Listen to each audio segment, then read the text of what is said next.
بسم الله الرحمن الرحيم.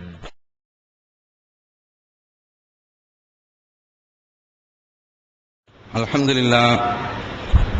எல்லாம் அல்ல அல்லாஹ்வின் நல்லடியார்களே, இன்றைய ஜும்மாவுடைய தலைப்பு பெண் வீட்டு விருந்துதான்.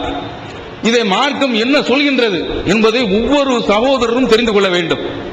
ஏன் தெரியுமா? எங்கே நமக்கு ஆபத்து ஏற்படுகின்றது தெரியுமா? இந்த விஷயத்தில் நாம மார்க்கத்தை தெளிவாக தெரிந்து கொள்ளாமல் இருக்கின்றோமோ, அங்கு மார்க்கத்திற்கு எதிரான ஒரு வாதத்தை நிலைநாட்ட ஆரம்பித்து விடுவோம். இப்படி மார்க்கத்துக்கு எதிராக பேசக்கூடிய ஒரு பழக்கம் யாருடைய வழக்கம் என்றால், அல்லாஹ் காபிர்களுடைய வழக்கம் என்று சொல்கின்றார். ஒமா நுர்சிலில் முர்சலீன இல்லா முபஷிரீன வ முன்திரீன், இறை தூதர்களை நாம் எச்சரிக்கை செய்யக்கூடியவர்களாகவும் நற்செய்தி சொல்லக்கூடியவர்களாகவும் அனுப்பி வைத்திருக்கின்றோம். ஒயுஜாதிலுல்லதீன கஃபரூ பில் பாத்தில், அசத்தியத்தில் இருக்கக்கூடியவர்கள், சத்தியத்தை மறுக்கக்கூடியவர்கள் அசத்தியத்தை கொண்டு வாதிடுகின்றார்கள். லியுத்ஹிலூ பிஹில் ஹக், சத்தியத்தை அதன் மூலமாக உடைக்க அவர்கள் முற்படுகின்றார்கள். அல்லாஹ் தஆலா இது காபிர்களுடைய தன்மை என்று சொல்கின்றான். அடுத்து அல்லாஹ் தஆலா திருக்குர்ஆன்ல சொல்றான், மா யுஜாதிலு ஃபீ ஆயாத்தில்லாஹி இல்லல்லதீன கஃபர், நம்முடைய வசனங்கள்ல யார் வாதம் புரிகின்றார்கள் என்றால், யார் அல்லாஹ்வை மறுக்கிறார்களோ அவர்கள் தான் வாதம் புரிகின்றார்கள். ஃபலா யகுருக்க தகல்லுபுஹும் ஃபில் பிலாத், அவர்கள் ஊர்கள்ல சுற்றி திரிவது உங்களை ஏமாற்றத்துக்குள்ள ஆக்கிவிட வேண்டாம். அல்லாஹ் தஆலா தெளிவாக நமக்கு ஒரு கருத்தை பதிய வைக்கின்றான். இது மாதிரி, அதாவது சத்தியத்தை விளங்கி தெரிந்து கொள்ள வேண்டும் என்பதற்காக வேண்டி வாதம் புரிவது வேறு, அதை மறுக்க வேண்டும் என்பதற்காக வேண்டி வாதம் புரிவது இருக்கின்றதே, அது காபிர்களுடைய வேலை. நாம் அந்த பட்டியலில் இடம் பெற்றக்கூடாது, ரொம்ப கவனமாக இருக்கணும். இப்போது நம்முடைய ஜமாத்தில் உள்ள சகோதரர்களே ஒரு வாதத்தை வைக்கிறாங்க, பெண் வீட்டில் விருந்து வைக்கிறது மார்க்கத்தில் தடை இருக்குதா? அந்த கேள்வி நியாயம்தான். பொதுவாக இந்த விஷயத்தை நாம எல்லோருமே தெரிந்து கொள்ள வேண்டும். மார்க்கத்தில் இருக்கக்கூடிய நாமோ, தௌஹீதில் இருக்கக்கூடிய நாமோ இதை தெளிவுபட புரிந்து கொள்ள வேண்டும். சில விஷயங்கள்ல தடை இருக்குதான் நாம கேட்கிறோம். அப்படி கேட்கக்கூடிய விஷயங்கள் இருக்குது. உதாரணத்திற்கு எடுத்துக்கொண்டால் ஹலால் ஹராம் இந்த விஷயத்தை முஆமலாத் என்று சொல்வார்கள். கொடுக்கல் வாங்கல், உணவு உண்ணுதல், இது போன்ற மனிதர்களுடைய இந்த வாழ்க்கையில எது ஹராமு எது ஹலாலு என்ற விஷயங்கள் இருக்கின்றனவே, இந்த விஷயங்கள்ல நாம என்ன கேட்க வேண்டும் என்றால், தடை இருக்கிறதா என்று கேட்க வேண்டும். முயல் சாப்பிடலாமா? அத போல நாம கொக்கு சாப்பிடலாமா?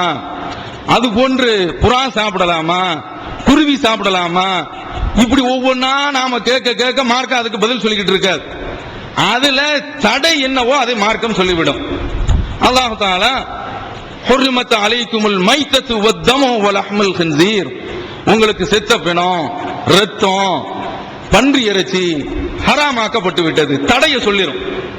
ஏன்னா விசாலமான விஷயம், எது எது மார்க்கத்தில் தடுக்கப்பட்டிருக்கோ அதை சொல்லிருச்சு. அது அல்லாஹ்லாம் என்ன ஹலால், இப்படி நாம வழங்கிக் கொள்ள வேண்டும். நபி ஸல்லல்லாஹு அலைஹி வஸல்லம் அவருடைய தோழர்கள் கடல்ல பயணம் மேற்கொள்கின்றார்கள். நாங்கள் கடல்ல பயணம் செய்கிறோம், ஒது செய்வதற்கு தண்ணீர் இருக்காது.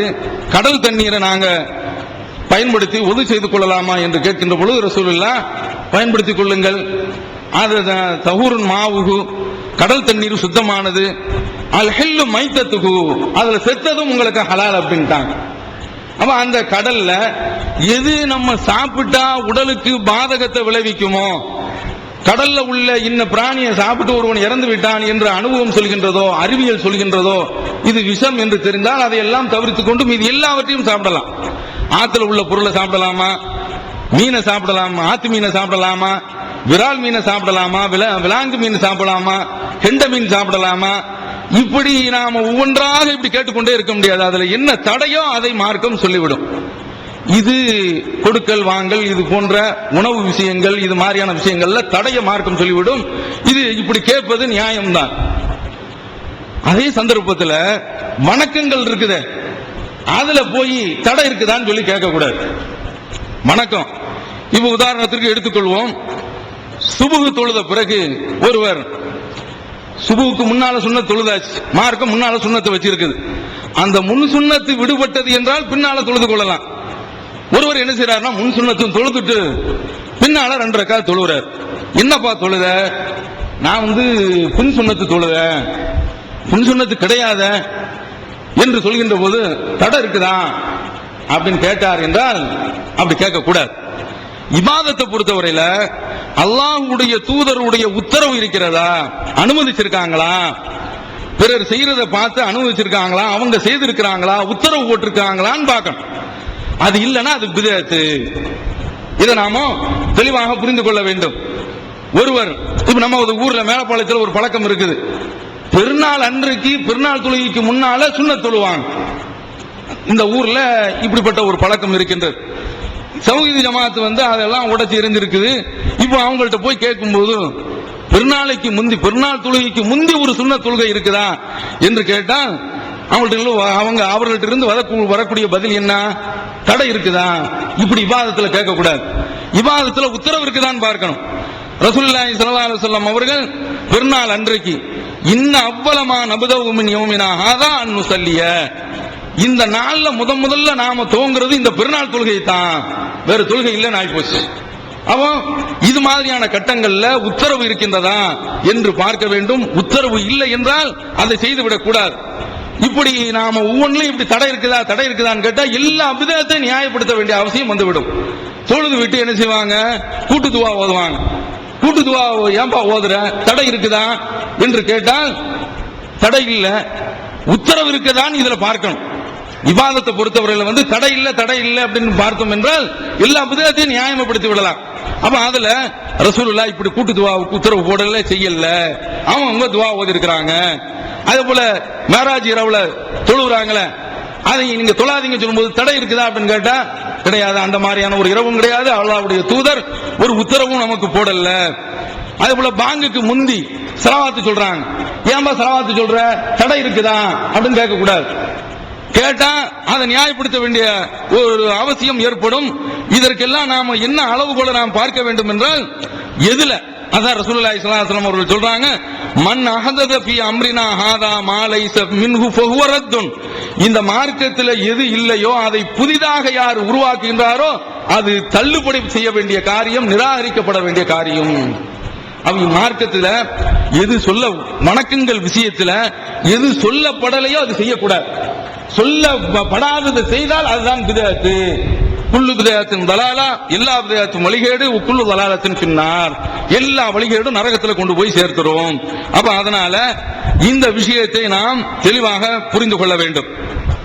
இப்ப இந்த விஷயத்துல, அதாவது இந்த இபாதத்துகளுடைய விஷயத்தில் தடை இருக்குதான் கேட்கக்கூடாது, உத்தரவு இருக்குதான் பார்க்கணும். உத்தரவை அப்படியே செய்து கொள்ள வேண்டியது, இது ஒரு முக்கியமான விஷயம். அடுத்து தடை இருக்குதான்னு கேட்கிறோம் இல்ல, அதுல ஒன்றுதான் என்ன, நம்முடைய சகோதரர்கள் ஜமாத்துல உள்ளவங்க என்ன கேட்கிறாங்கன்னா, புரியாம என்ன கேட்கிறாங்க தெரியுமா, பெண் வீட்டுல விருந்து வைக்கிறதுக்கு தடை இருக்குதா அப்படின்னு சொல்லி கேட்கிறாங்க. தடை தான் பார்க்கணும் இதுல. ஆனால் ஒன்று, எந்த விஷயங்கள்ல உத்தரவு விட்டதோ அங்கு தடையும் சேர்ந்து அடங்கி இருக்கிறது. எந்த விஷயத்துல உத்தரவு மார்க்கம் ஒன்று சொல்லிருச்சு, கொடுக்கல் வாங்கலாம், அதுல தடையை தான் பார்க்கணும். ஆனா அதுல மார்க்கம் ஒரு உத்தரவு சொல்லிவிட்டது என்றால் அங்கு சில காரியங்கள் செய்யக்கூடாதுங்கிறதும் மறைமுகமாக இருக்குது. எப்படி பாருங்க, அல்லாஹ் திருக்குர்ஆன்ல சொல்றான், யா அய்யுஹல்லதீன ஆமனு குலு மின் தய்யிபாத்தி மா ரஸக்னாக்கும், மக்களே நாம் உங்களுக்கு கொடுத்தவற்றில் நல்லவற்றை நீங்கள் சாப்பிடுங்கள் அப்படின்னு அல்லாஹ் தஆலா உத்தரவு போட்டான். இப்போது ஏன் கெட்டதை சாப்பிடக்கூடாதோ அதுக்கு தடை இருக்குதா அப்படின்னு கேட்போமா? இப்படி சொல்றதே அல்லாஹ் தஆலா எதற்கு சொல்றான்? கெட்டதை சாப்பிடக்கூடாதுங்கிறது தான் இந்த வார்த்தையை சொல்றான். கெட்டது தடுக்கப்பட்டிருக்கிறது, கெட்டது தடை என்பது விளங்குகின்றது. அதுபோல அல்லாஹ் தஆலா நமக்கு சொல்றான், வஅஃபுல் கைல இதா கில்தும், நீங்கள் நிறுத்து கொடுத்தீர்கள், அளந்து கொடுத்தீர்கள் என்றால், வஸினு பில் கிஸ்தாஸில் முஸ்தகீம், அதை போன்று நீங்க நிறுவையில் வாங்குகின்றீர்கள் என்றால் நல்ல முறையில் நிறுத்து, அளந்து கொடுங்க அப்படிங்கிறாங்க. அப்ப நாம அந்த இடத்துல, அதாவது அதுல மோசடி செய்வதற்கு தடை இருக்குதா அப்படின்னு சொல்லி கேட்போமா? மோசடி செய்யக்கூடாது என்ற தடைக்காக வேண்டிதான் அல்லாஹ் தஆலா இந்த விஷயத்தை சொல்றான். எதற்காக வேண்டி சொல்றான்? நல்ல காரியத்தை வியாபாரத்தில் செய்யும் போது ஏமாற்றக்கூடாதுங்கிறதுக்காக வேண்டிதான் உத்தரவு இப்படி போடுற. அப்ப இந்த உத்தரவுலேயே என்ன விளங்கி இருக்கின்றது என்றால், மோசடி என்பது தடை என்பது அதுல உள்ளடக்கமா இருக்குது. இப்படி ஒவ்வொன்றிலேயுமே உள்ளடக்கமாக இருக்கும். இதை நாம தெளிவாக புரிந்து கொள்ள வேண்டும். அடுத்து அல்லாஹ் தஆலா சொல்றான், யா பனி ஆதம குது சீனத்துக்கும் இந்த குள்ளி மஸ்ஜிதின், ஆதமுடைய மக்களே பள்ளிவாசல்ல நீங்கள் நல்ல ஆடை அலங்காரத்துடன் செல்லுங்கள். இப்ப யாராவது அங்க பள்ளிவாசல்ல நிர்வாணமா தொழுவதற்கு தடை இருக்குதா அப்படின்னு கேட்டா இவங்களை புத்திசாலின்னு சொல்லுவோமா அல்லது மதியினர்கள் சொல்லுவோமா? நல்லா புரிஞ்சுக்கிறணும். என்ன சொல்றான் அல்லாஹ் தஆலா, நீங்கள் பள்ளிவாசலுக்கு வந்தால் நல்ல ஆடையோட வாங்க, ஏன் அவுத்து போட்டு வர்றதுக்கு என்ன தடை இருக்குதா அப்படின்னு சொல்லி கேட்டா இதுக்காக வேண்டிதான் அல்லாஹ் தஆலா சொல்றான். ஹரம்ல பகல்ல ஆண்கள் சுத்திக்கிட்டு வருவானோ காத்துராகத்தான், இரவுல பெண்கள் சுத்திக்கிட்டு இருந்தாங்க. இத ஓக்கிறதுக்கு தான் அல்லாஹ் தஆலா சொல்றான், யா பனி ஆதம குது சீனத்துக்கும் இந்த குள்ளி மஸ்ஜித், ஆதமுடைய மக்களே எல்லா பள்ளிவாசல்லையும், மக்காவில் உள்ள பள்ளிவாசல் மட்டும் வழங்கக்கூடாது இல்ல, எல்லா பள்ளிவாசல்லையும் நல்ல Dress போட்டு வாங்க. எதுக்கு சொல்றான் இந்த உத்தரவு? நமக்கு எதற்காக வேண்டி சொல்றான்? நீங்க நிர்வாணமா வந்துடக்கூடாது, அந்த தடை இதுல உள்ள அடங்கியிருக்கு, அதற்காக வேண்டி சொல்றான். இவன் புரிஞ்சிருச்சா? உலக விஷயத்தை எடுத்துக்கொள்வோம். ஸ்கூல்ல சொல்றாங்க எல்லோருமே ஸ்கூலுக்கு வருகின்ற பொழுது வெள்ளை சட்டை வெள்ளை பேண்டோடு தான் வர வேண்டும் என்று சொன்ன உடனே அந்த ஸ்கூல்ல போய் நான் கருப்பு சட்டை போடுவதற்கு தடை இருக்கிறதா, செவுட்ல அடிச்சு விடுறோம், ஓடுறா அப்படின்றோம். அப்ப இதை எப்படி விளங்கிக் கொள்றோம்? இத மாதிரிதான் மார்க்கத்தையும் நாம விளங்கிக் கொள்ள வேண்டும். அல்லாஹ் தஆலா சொல்றான், ஒன்னு ரெண்டு இல்லைங்க, அதாவது இது இபாதத்திலையும் வரும். தொழுகிறோம் இல்ல, அத்திமுஸ்ஸலா, தொழுகையை நிலைநாட்டுங்கள் அப்படின்னு அல்லாஹ் தஆலா சொல்றான்ல. சொல்லாம இருக்கிறதுக்கு தடை இருக்குதா அப்படின்னு என்ன சொல்லக்கூடாது, கேட்கக்கூடாது. தொழுகை விடுறதுக்கு தடை இருக்குதா? ஆனா அல்லாஹ் தஆலா சொல்றதே தொழுகை விடக்கூடாதுங்கிறதுக்கு அவனதான் தொழுகை நிறைவேற்றுங்க அப்படின்னு சொல்றான். ஜகாத்தை கொடுங்கங்கிறான். ஜகாத்து கொடுக்காம இருக்கிறதுக்கு தடை இருக்குதா அப்படின்னு கேட்டா இவன் மெண்டல்னு அர்த்தம். புரிகிறதா? இப்படி இபாதத்துல இந்த மாதிரியா இபாதத்திலையும் இது வருகின்றது. அடுத்தது அல்லாஹ் தஆலா சொல்றான், யா அய்யுஹல்லதீன ஆமனு இதா ததாயன்தும் பிதைனின் இலா அஜலின் முஸம்மா, நீங்க கடன் கொடுக்கின்றீர்கள் என்றால் ஃபக்துபூஹு, ஒரு பணத்தை ஒரு பெரிய அளவுல ஒரு தொகையை கொடுக்கிறோமா, அது யாராக இருக்கணும் அப்படி கொடுக்கும்போது எழுதிக்கங்க. வல் யக்துப் பைனக்கும் காத்திபின் பில்லாதில், உங்கள நீதமானவர் ஒரு நீதமான முறையில் ஒரு எழுத்தாளர் எழுதி கொள்ளட்டும் என்று அல்லாஹ் தஆலா நமக்கு சொல்றான். அப்ப இது என்ன, அப்படி எழுதாம இருக்கிறதுக்கு தடை இருக்கிறதா? இப்படி யாராவது கேட்போமா? கேட்க மாட்டோம். இதே போன்ற அமானிதத்தை பற்றி அல்லாஹ் தஆலா சொல்லும்போது அந்த இன்னல்லாஹ யஅமுருக்கும் அன் துஅத்துல் அமானாத்தி இலா அஹ்லிஹா, நீங்க அமானிதத்தை அதை யார் தந்தாங்களோ அவங்கள்ட்ட கொடுத்து விடுங்கள் என்று அல்லாஹ் உங்களுக்கு உத்தரவு கொடுக்கின்றான். ஒய்தா ஹக்கம்தும் பைனன் நாஸி அன் தஹ்குமு பில் அத்ல், மக்களுக்கு மத்தியில் நீங்க தீர்ப்பு வழங்கும் போது நீதமான முறையில் தீர்ப்பு வழங்குங்கள் என்று அல்லாஹ் சொல்கிறான். இந்த உத்தரவு எடுத்துக்கிட்டு என்ன கேட்கக்கூடாது, அதாவது அமானிதத்தை அபகரிக்கிறதுக்கு அபகரிக்காம இருக்கிறதுக்கு அபகரிக்கிறதுக்கு தடை இருக்குதா அப்படின்னு சொல்லி கேட்கக்கூடாது. அத போல நான் அநியாயமா தீர்ப்பு கொடுக்கிறதுக்கு தடை இருக்குதா அப்படின்னு கேட்கக்கூடாது. அப்ப தடை இருக்கிறதா என்பது எங்கு கேட்கணும் அப்படிங்கறத நான் சொல்லிட்டேன். அதாவது ஹலாலான உணவு கொடுக்கல் வாங்கல் இது மாதிரியான விஷயங்கள் இருக்கு, அப்படி கேட்கலாம். ஆனா அதே சந்தர்ப்பத்தில் அங்க உத்தரவு விட்டது என்றால் அதுல தடையும் தான் உள்ளடக்கம். இத தெளிவாக புரிந்து கொண்டு இப்போது நாம வருவோம். ஒரு 20-25 வருஷத்துக்கு முன்னால மக்களிட சொல்றோம், வாத்து நிசா சதுகாத்திகின்ன நெகலா, நீங்கள் பெண்களுக்கு மகர தாராளமாக மனம் கொடுங்க அப்படின்னு சொன்ன உடனே அந்த குராபி ஆலிம் சாக்கெல்லாம் கேட்டாங்க, அங்கிருந்து வாங்குறதுக்கு தடை இருக்கிறதா? பெரிய ஆர்குமெண்ட், எல்லாரும் அப்படியே கடுமையான எதிர்ப்பு. அங்கிருந்து வாங்குறதுக்கு என்ன தடை இருக்குது? பொன் வீட்டுல இருந்து இந்த பைத்தியக்கார பையங்களா, ஒரு பிச்சைக்காரன், இந்த உதாரணத்தை நம்ம சொன்னோம், பிச்சைக்காரன் நம்மள்ட்ட என்ன செய்யறான், 100 ரூபாய் போடுங்க அல்லது எனக்கு உதவி செய்யுங்கன்னு சொல்லி கேட்கிறான். அங்கிருந்து காசை எடுத்துட்டு இது தடை இருக்கா அப்படின்னு கேட்க முடியுமா? அது மாதிரி தாண்டா இது என்று நாம அப்போது விளக்கம் சொன்னோம். இதுதான் பெண் வீட்டுல வரதட்சணை வாங்கக்கூடாதுங்கிறதுக்கு உள்ள விளக்கம். அத போலத்தான் பெண் வீட்டுல விருந்து இருக்கின்றது, அங்க வைக்கலாமா, அதற்கு தடை இருக்குதா என்று கேட்டால் இவ்வளவு விஷயத்தை நம்ம என்ன பார்த்தோமோ அந்த விஷயத்துல இதெல்லாம் அடங்கியிருக்கு. என்ன பாருங்க, அல்லாஹ் தஆலா நீங்கள் பெண்களுக்கு கொடுங்கள் அப்படின்னு சொல்லிட்டானே, அதுலயும் என்ன அடங்கியிருக்கு, அங்கிருந்து வாங்க கூடாதுங்கிறது அடங்கியிருக்கு இல்லையா? அடுத்தது பாருங்க, நபி ஸல்லல்லாஹு அலைஹி வஸல்லம் அவருடைய காலத்துல அப்துர் ரஹ்மான் இப்னு அவ்ஃப் ரலியல்லாஹு தஆலா அன்ஹு மதீனாவிற்கு வந்திருக்கிறாங்க. அவங்களுக்கும் சாத் இப்னு ரபீக்கும் ரசூலுல்லாஹ் ஒரு உறவை ஏற்படுத்தி கொடுக்கறாங்க, சகோதர உறவு. அந்த உறவினுடைய அடிப்படையில் இருக்கும்போது சாத் இப்னு ரபீ தன்னுடைய நண்பரை பார்த்து, அப்துல் ரஹ்மான் இப்னு அவுஃப் என்ற அந்த சகோதரை பார்த்து, இஸ்லாமிய கொள்கை சகோதரை பார்த்து சொல்கின்றார்கள், எனக்கு நிறைய பொருள் இருக்குது, என்னுடைய பொருள்ல உனக்கு பாதிய தரேன். எனக்கு 2 மனைவி இருக்கிறாங்க, அந்த மனைவியில எந்த மனைவி உனக்கு பிடிச்சிருக்கோ அந்த மனைவியை நீ திருமணம் முடிச்சுக்க. அதாவது அந்த மனைவியை நான் விவாகரத்து செய்வேன், அவன் யுத்தம் முடிச்ச பிறகு நீ திருமணம் முடிச்சுக்க அப்படின்னு சொல்றாங்க. அப்போது அவர் சொல்றாரு, அப்துல் ரஹ்மான் இப்னு அவுஃப், அதெல்லாம் வேண்டாம், கடத்தெருவுக்கு வழியை காட்டு, நான் போய் சம்பாதிக்கிறேன் என்று சொல்லி சம்பாதிக்கிறாங்க. அல்லாஹ் அப்போது அவங்களுக்கு பரக்கத்து கொடுக்க ஆரம்பிக்கிறான். கல்யாணம் முடிச்சாச்சு. இப்போது விற்பனையில் இஸ்லாம் கூறும் பொருளியல் சகோதரர் பிஜே அவர்கள் உரையாற்றிய பொருளாதாரம் சம்பந்தமான 27 மணி நேர தொடர் சொற்பொழிவு. என்ன வியாபாரம் செய்யலாம், பங்குச் சந்தையில் ஈடுபடலாமா, இன்சூரன்ஸ் செய்யலாமா, MLM வியாபாரத்தில் ஈடுபடலாமா, குத்தகை, பங்கு வணிகம் மற்றும் வியாபாரம் தொடர்பான அனைத்து சந்தேகங்களுக்கும் குர்ஆன் ஹதீஸ் அடிப்படையில் தெளிவான விளக்கங்கள் 3 டிவிடிகளாக விலை ரூபாய் 75 மட்டுமே. கிடைக்கும் இடம் TNDJ வீடியோ விஷன், நம்பர் 30, அரண்மனைக்காரன் தெரு, மண்ணடி, சென்னை 1. இஸ்லாத்தை குர்ஆன் மற்றும் ஹதீஸ் வாயிலாக அறிந்திட அழகிய இணையதளமான onlinepj.com என்ற இணையதளத்திலிருந்து எடுக்கப்பட்ட இஸ்லாம், அரசியல் மற்றும் சமூக கேள்விகளுக்கான பதில்களின் ஒரு தொகுப்பு. கொள்கை விளக்கம், தொழுகை, நோன்பு, ஜக்காத், ஹஜ், அரசியல் மற்றும் பொதுவான பதில்கள் உள்ளிட்ட சுமார் 300 கேள்விகளுக்கான பதில்கள் அடங்கிய இந்த புத்தகத்தின் விலை ரூபாய் 150 மட்டுமே. தமிழ்நாடு தௌஹீத் ஜமாத்தின் புதிய வெளியீடு, மாதம் ஒரு பிரசுரம், கட்டுரைகளின் தொகுப்பு, விலை ரூபாய் 120 மட்டும். கிடைக்கும் இடம் TNTJ வீடியோ விஷன், எண் 30, அரண்மனைக்காரன் தெரு, மண்ணடி, சென்னை 1. செல் 9500168989. வர்றாங்க. ரசூலுல்லாஹ் அவங்கள பார்த்துட்டு அந்த நறுமண திரவியத்தினுடைய அடையாளம் அவங்க மேனியில இருக்குது. என்ன அப்துல் ரஹ்மான் எப்படி கேட்கும் பொழுது, கல்யாணம் முடிச்சிட்டியா அப்படிங்கிறாங்க. தஸவ்வஜ்த, கல்யாணம் முடிச்சிட்டியா அப்படிங்கிறாங்க. கால நாம், ஆமா. ரசூலுல்லாஹ் அதுக்கு அடுத்து ரொம்ப ஆவல் பட்டு கேட்கிறாங்க பாருங்க. ஓமன், யார நீங்க கல்யாணம் முடிச்சிருக்கீங்க என்பது, அன்சார்கள்ல ஒரு பெண்ணை நான் கல்யாணம் முடிச்சிட்டேன். கம் சுத்த, அதுக்கு அடுத்து ரசூலுல்லாஹ் கேட்கிறாங்க, எவ்வளவு மகர் கொடுத்த அப்படின்னு சொல்லி கேட்கிறான்.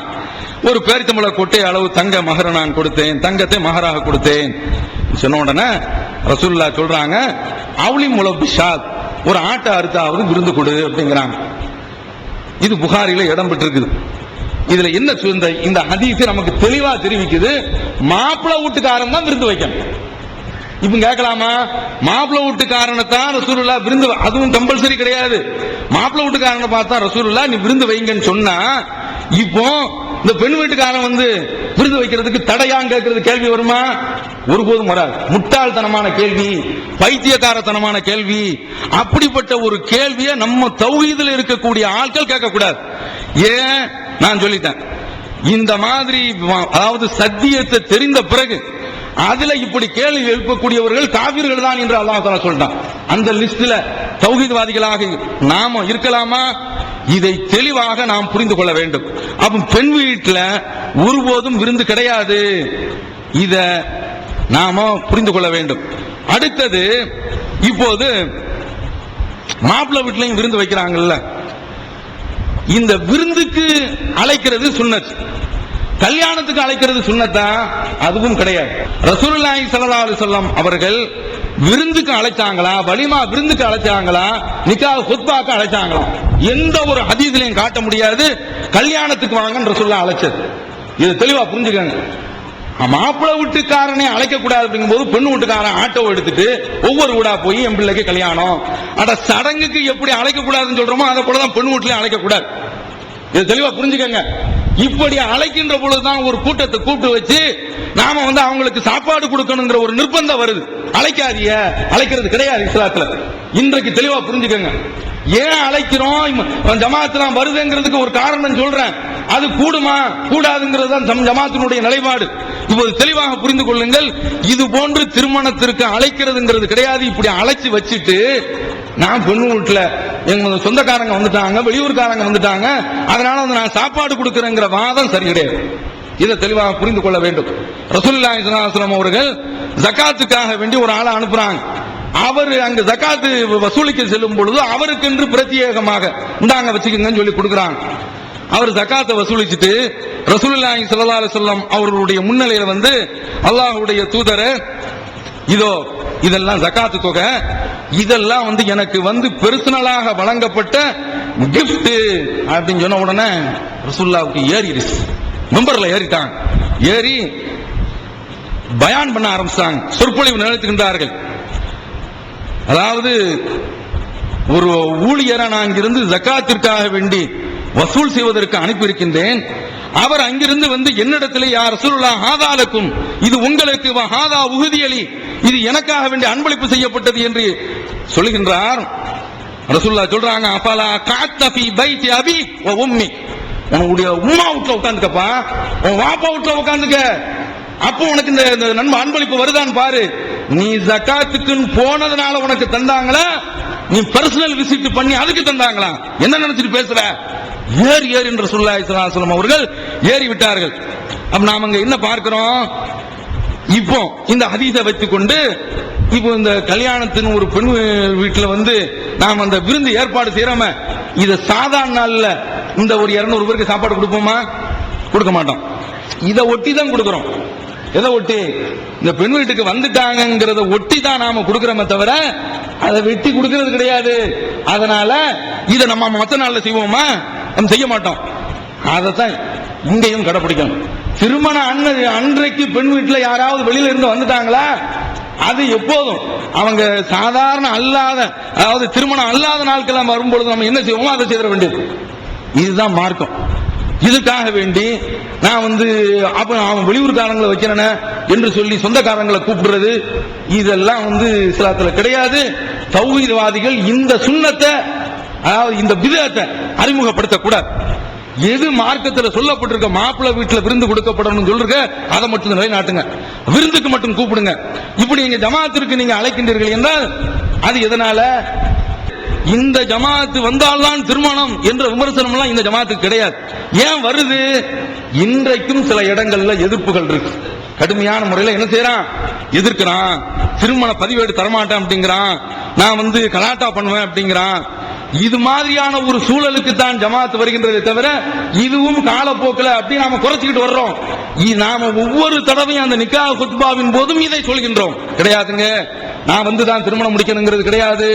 மார்க்க அறிஞர்கள் வந்துதான் திருமணம் முடிக்கணுங்கிறது கிடையாது. இஸ்லாம் புரோகிதத்தை ஒழிச்சிருக்குது. ஒவ்வொரு திருமண மேடையிலும் நான் சொல்லியிருக்கேன். ஒரு சில மேடைகள்ல விடுபட்டு இருக்கலாம். ஏன்?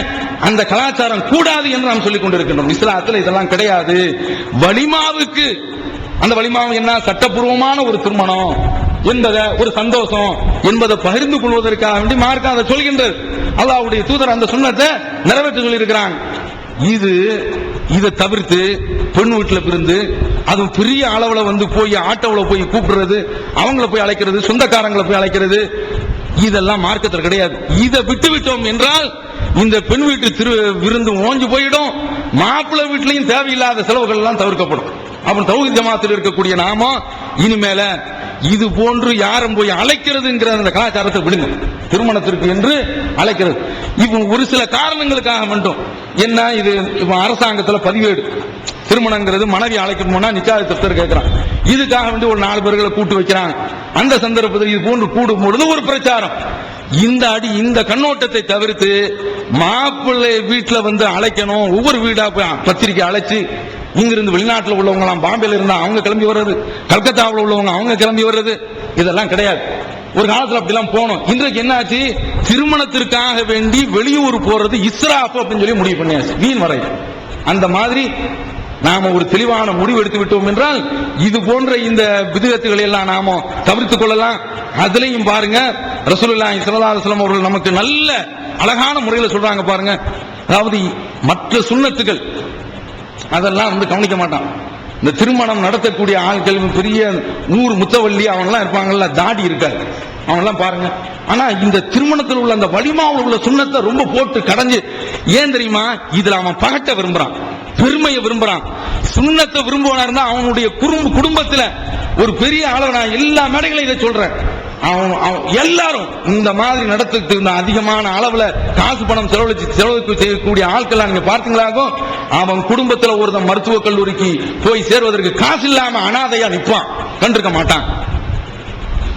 அது சுன்னத்துல, அது வலியுறுத்தப்பட்ட சுன்னத்துல. அப்ப இதுல என்ன கேட்டா ஆடம்பரம் பெரிய அளவுல வச்சுட்டாரு, என்ற இந்த பெருமைக்காக வேண்டி செய்யறதற்கு. அதனாலதான் ரசூலுல்லாஹ் இந்த இடத்துல சொல்றாங்க, திருமணத்திலேயே ரொம்ப ரொம்ப ரொம்ப ரொம்ப அல்லாஹ்வுடைய அருளுக்கு சொந்தமானது எதுல செலவு சிக்கனமா இருக்கிறதோ அதுதான். ஏன் இந்த வார்த்தையை ரசூலுல்லாஹ் சொல்லணும்? இதுலதான் பந்தல் போடுவான், இதுலதான் லைட் ஜோடனை வைப்பான், இதுலதான் லட்சக்கணக்கில் செலவு பண்ணுவான், அதுல விரும்புவான், அந்த அந்த போதை அவனை அமுக்கும். அதுக்கு தான் ரசூலுல்லாஹ் இந்த வார்த்தையை சொல்றாங்க. அதனால அருமை சகோதரர்களை, இந்த திருமண விஷயத்துல மார்க்கம் சொல்லக்கூடிய இந்த அடிப்படையில தௌஹீத், ஒவ்வொரு தௌஹீத்வாதியும் நாம இந்த விஷயத்துல பின்பற்றதுக்கு தயக்கிறவன், ஒரு 50-100 ஆண்டு காலமா பிதத்துல ஷிர்க்ல இருக்கிறவன் அவனை வெளியேறுவானா? சத்தியத்துல வந்த நமக்கு இது கசக்குது அப்படின்னு சொன்னா அசத்தியத்துல இருக்கிறவன் எப்படி வெளியில வருவான்? கொஞ்சம் இதெல்லாம் நம்ம சிந்திச்சு பார்க்கணும். எனவே அருமை சகோதரர்களை, இந்த பெண் வீட்டு விருந்துங்கிறது கிடையாது. இதுல தடை இருக்குது என்று கேட்டால் அவர்கள் அல்லாஹ்வுடைய விஷயத்துல வரம்பு மீறி வாதிடுகின்றார்கள். அல்லாஹ் தஆலா சொல்றான், வமினன் நாஸி மை யுஜாதிலு ஃபில்லாஹி பிகைரி இல்மின், அல்லாஹ்வுடைய விஷயத்தில் அறிவில்லாமல் விவாதிக்கின்றார்கள். வயத்தபிஉ குல்ல ஷைத்தானின் மரீத், வழிகட்ட ஷைத்தானை அவர்கள் ஒவ்வொரு ஷைத்தானையும் அவர்கள் பின்பற்றுகின்றார்கள் என்று மிக கடுமையாக கண்டிக்கிறான். அது மாதிரியான ஒரு வலையில தௌஹீத் ஜமாத்தை சார்ந்த நாமும் விழுந்துடக்கூடாது. அல்லாஹ் நம்மை காப்பாற்றுவானாக என்று கூறி நிறைவு செய்கிறேன். தமிழ்நாடு தௌஹீத் ஜமாஅத்தின் ஆதரவற்றோர் இல்லம் இறைவனுக்கு செய்ய வேண்டிய கடமைகளுக்கு அடுத்தபடியாக பெற்றோரை பேணுவது பற்றி இஸ்லாம் அதிகமாக வலியுறுத்துகிறது. பெற்றோரை பேணாதவர்கள் மறுமையில் வெற்றி பெற முடியாது என்று இஸ்லாம் அறிவுறுத்துகிறது. ஆயினும் இஸ்லாத்தின் இந்த கட்டளையை சில முஸ்லிம்கள் அலட்சியம் செய்து பெற்றோரை வீட்டை விட்டு விரட்டுகின்றனர், பெற்றோரை பிச்சைக்காரர்களாக மாற்றுகின்றனர். இந்த அவல நிலைக்கு பரிகாரம் காணும் வகையில் முதியோர் ஆதரவு இல்லத்தை தமிழ்நாடு தௌஹீத் ஜமாஅத் நடத்துகிறது. தாயன்புடன் உணவு, உடை, மருத்துவம் உள்ளிட்ட 24 மணி நேரமும் செவிலியருடன் கூடிய பராமரிப்பு மற்றும் தனி ஆம்புலன்ஸ் வசதி, இவை அனைத்தும் முற்றிலும் இலவசமாக செய்து தரப்படுகிறது. அனாதைகளை அரவணைப்பவரும் நானும் சொர்க்கத்தில் இணைந்திருப்போம் என்ற நபிகள் நாயகம் ஸல்லல்லாஹு அலைஹி வஸல்லம் அவர்களின் அமுத மொழியை ஏற்று அனாதைகளை அரவணைக்கும் இல்லமும் தமிழ்நாடு தௌஹீத் ஜமாஅத் நடத்தி வருகிறது. இப்பணியை தொடர்ந்து செய்திட உங்கள் நன்கொடைகளையும் ஜகாத்தையும் தாராளமாக வாரி வழங்குமாறு கேட்டுக் கொள்கிறோம். உங்களது நன்கொடைகளை டிடியாகவோ செக்காகவோ மணி ஆர்டராகவோ அனுப்பலாம். டிடி அனுப்புபவர்கள் தமிழ்நாடு தௌஹீத் ஜமாஅத் வங்கி கணக்கு எண் 7882748827 இந்தியன் வங்கி மண்ணடி கிளை என்ற பெயரில் எடுத்து அனுப்ப வேண்டிய முகவரி தமிழ்நாடு தௌஹீத் ஜமாஅத் மாநில தலைமையகம் 30 அரண்மனைக்காரன் தெரு, மண்ணடி, சென்னை 1. போன் 044252152226. Allah